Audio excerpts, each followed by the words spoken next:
ビジネスガレージとステックフリークスとご覧のスポンサーの提供でお送りします。見上げた空にはエレファント Isuna Mitch here, and welcome to my garage once again. You can see the Suzuki is out. Yeah, my best friend, the toolbox. Welcome to Canada, the land of the snow and the Subarus.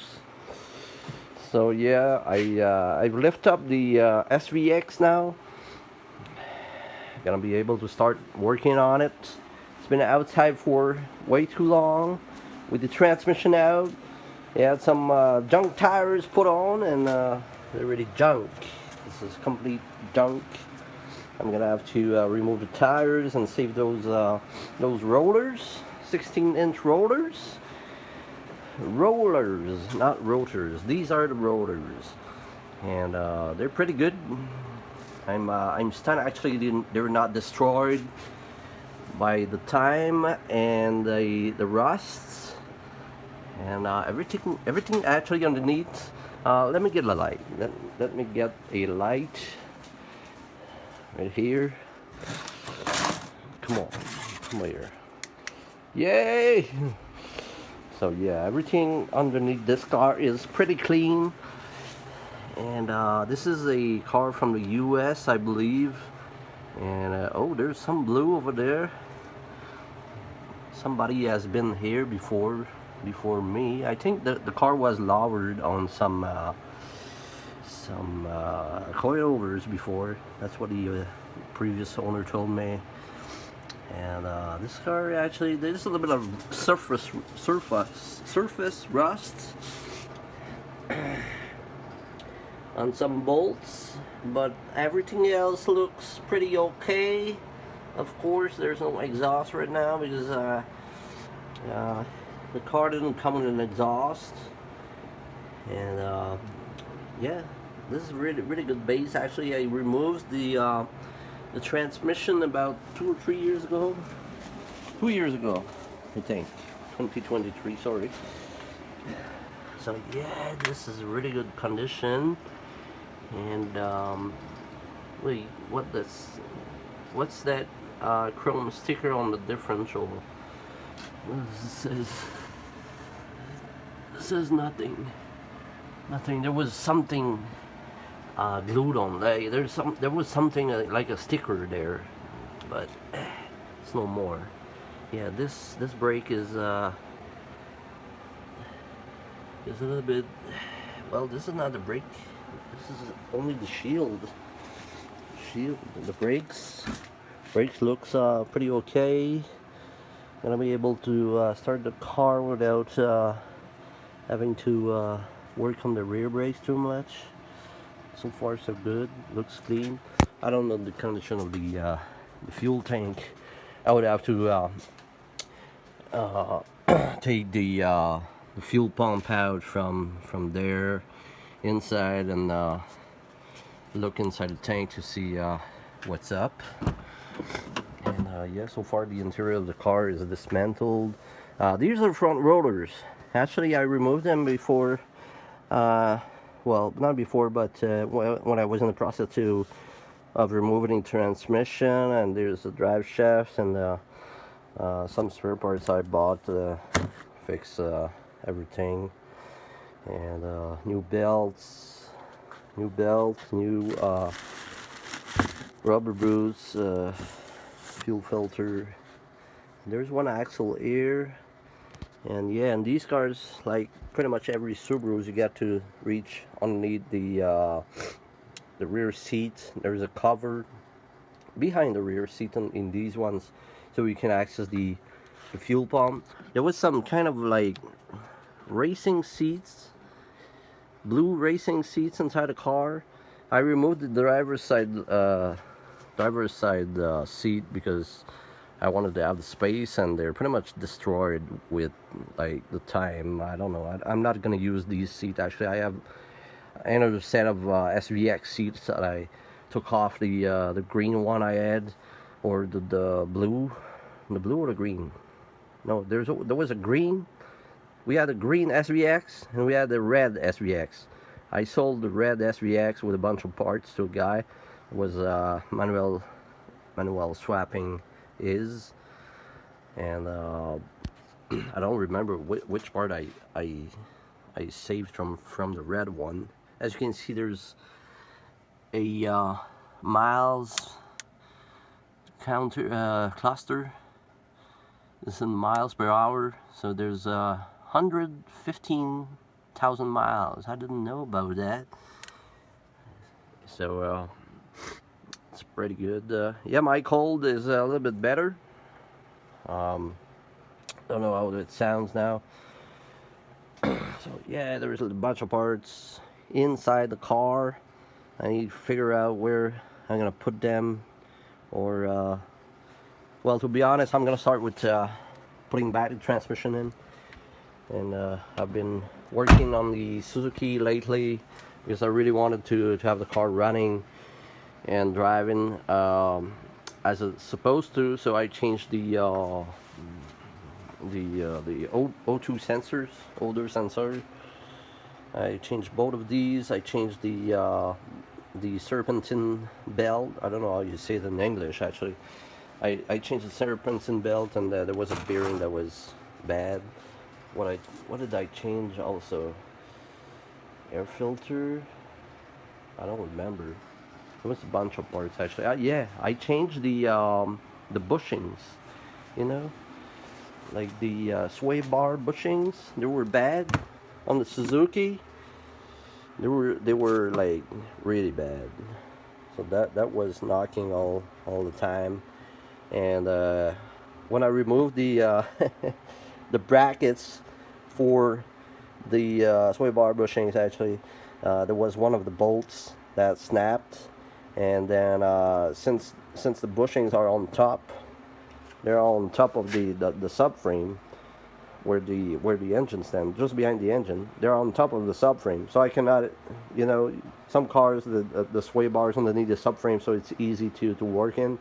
But these ones, the bar is over the subframe, so the bolt snaps, and the only way I found actually is to cut into the subframe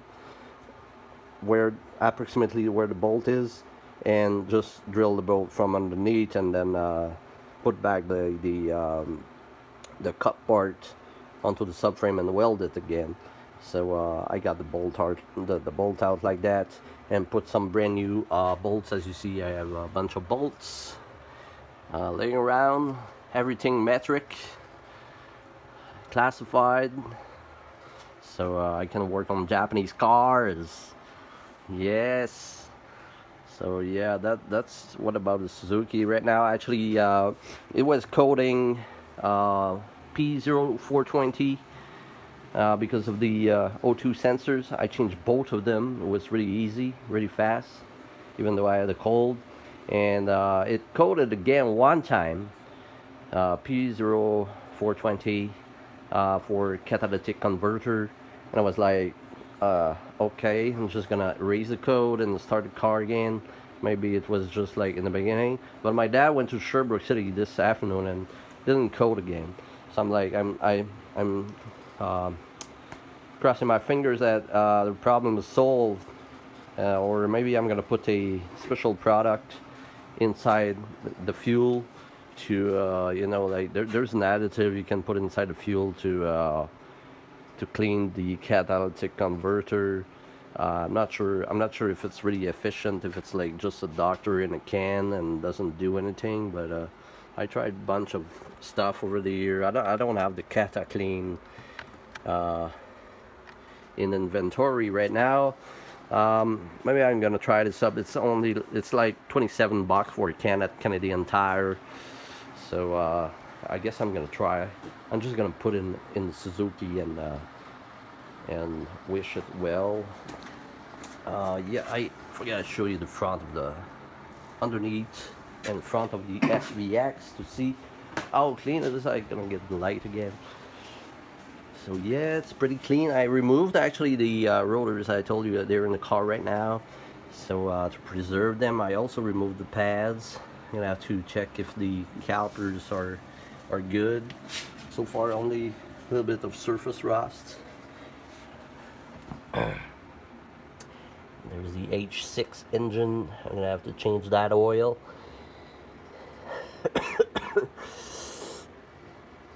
Oh yeah, yeah. These headers are quite rusty. Not sure if I'm not gonna remove them. I really want to install the transmission first. Well, I'm gonna do a bunch of maintenance on this. As you see, it's a little bit sketchy with wood blocks, I know, but we don't have earthquakes or anything in Canada, so I'm pretty used to use those blocks to lift up the cars. There's usually no problem. So yeah, it's not rusty as the other two SVX I had. Well, I have a blue one. I still have the blue one complete. The 1994 SVX. 1994 and 1995 blue SVX is still complete, but the floors are trashed. You know, this one is really clean. This caliper. Okay, you're gonna have to work it out somewhat. Just maybe clean it.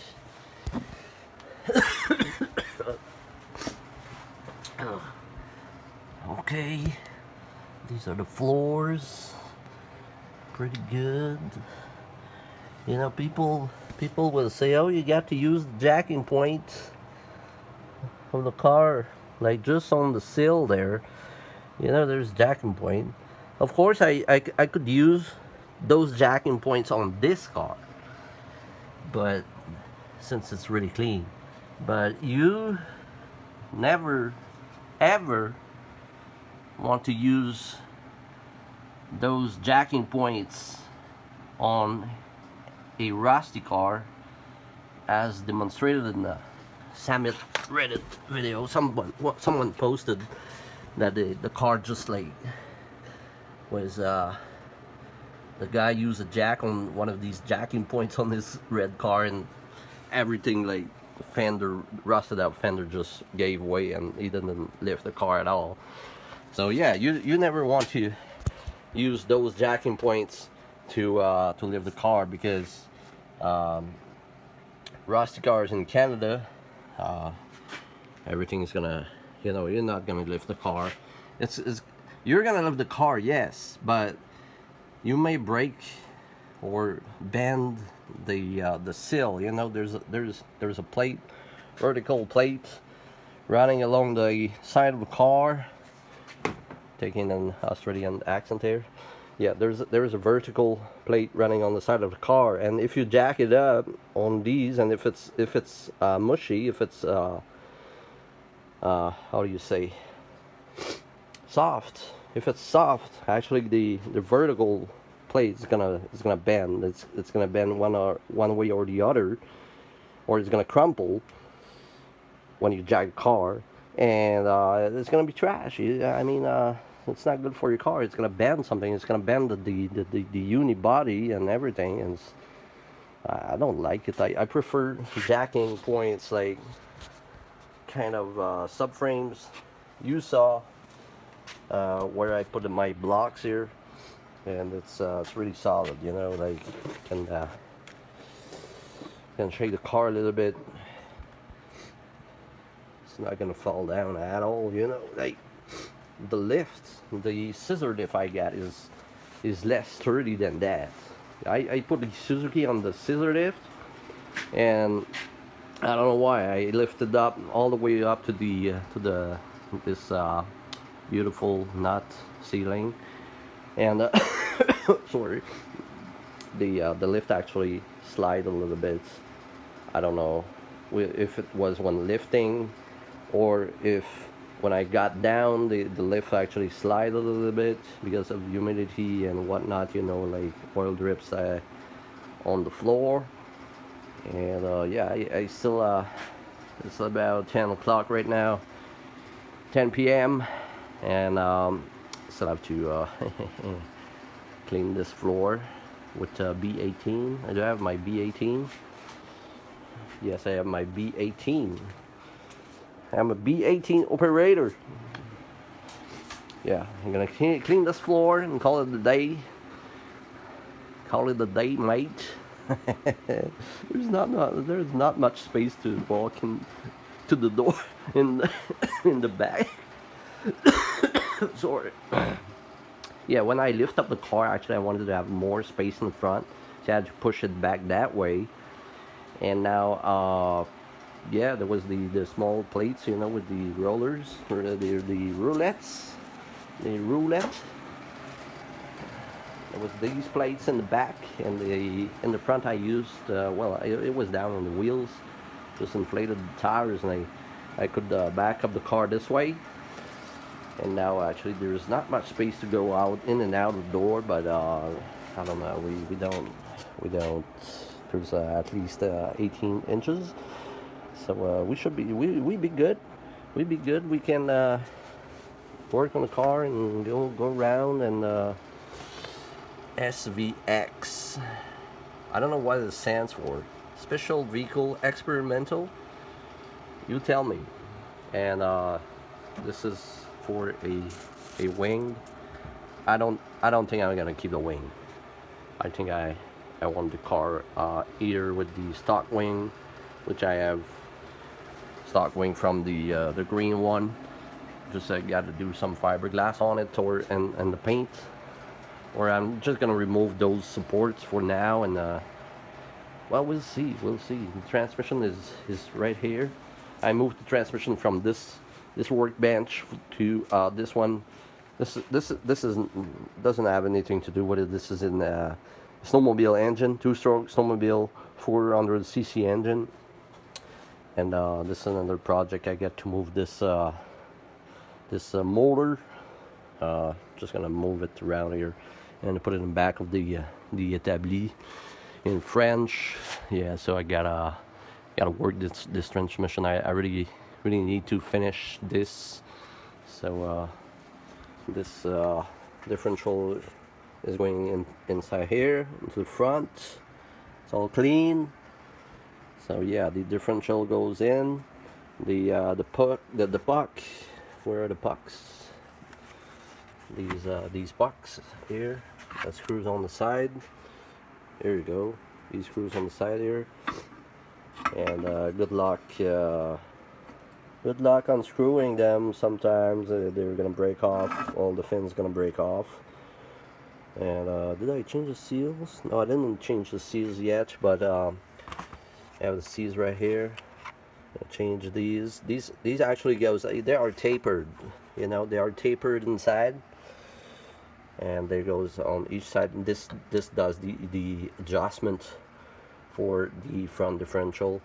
I'm a little bit tired here. I don't know how to explain the adjustment. I got to look it up again and think about it, and ask my dad, who is kind of a self-taught engineer.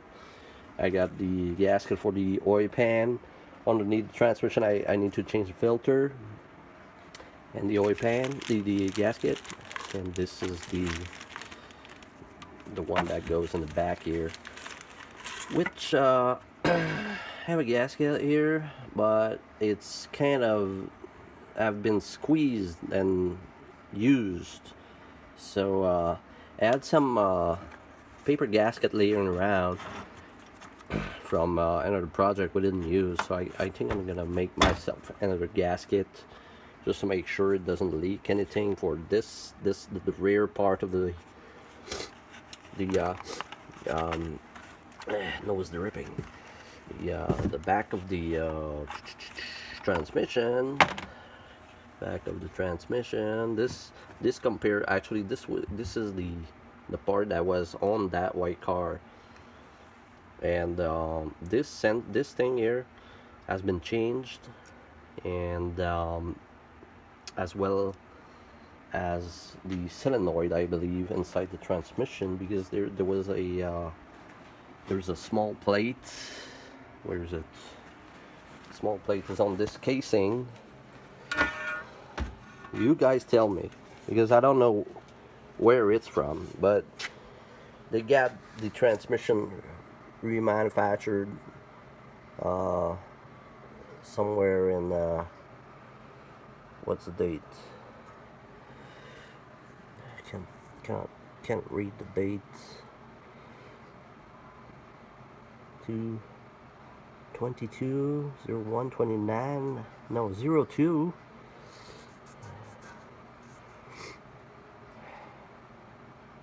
Yeah, 2002. January 29. So in exactly 1 month, it's gonna be 24 years since the transmission has been overhauled and remanufactured. I don't know. Remanufactured by CRS Inc., Mahwah, New Jersey. I don't know where that is. It's one or two states down from Quebec. But I tried to look it up and I didn't come out with much results. So if somebody in the comments knows about this, please tell me what they did on the transmission. Did they change the solenoid A, B, C, whatever? I want to know. And what else did I want to show you? That's pretty much it for today. Actually, I'm gonna go and rest. It's only like an update video on this car. I'm gonna show you the hood next time. Just putting some cardboard boxes on the top to protect the windshield from cracking if there's something that fell down. Still have the cold remainants. Yeah, so got the the parts and so on. So yeah, take care, stay cool or stay warm, and see you in the next update video. How I'm gonna do, maybe it's gonna be in 2026. If so, happy new year 2026, and wish you have a successful year in 2026, everybody. And don't forget to like this video and check my other videos.